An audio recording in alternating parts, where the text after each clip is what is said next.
Hi guys, another day, another budol. Sa ngayong araw na ito ay maglalagay ako ng vinyl tile sa aming lababo. Dahil ito ay plain lang at naka-finish lang. Para naman gumanda tignan, ilalagyan ko siya ng vinyl tiles. 20 pieces, 35 by 35 cm for only 249 pesos only. Madali lang para itong idikit, para ka lang nagpapasil dito, naglalaro. Kahit wala yung partner nyo o nasa trabaho ay kayang-kaya nyong idikit yan.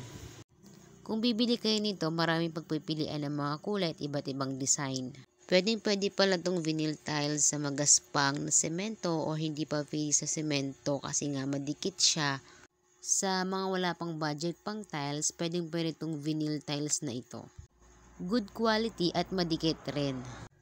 So, ayan na nga, mapapawaw ka na lang talaga sa ganda ng finished product ng gawa ako. Ayan, parang talagang totoong tiles na yan. Ayan, kita pa yung hugasin namin. Ayan, sobrang nagandahan ako at as gumanda yung lababo na yan. Kasi plain lang, diba? Kaya, ayan, umayos siya.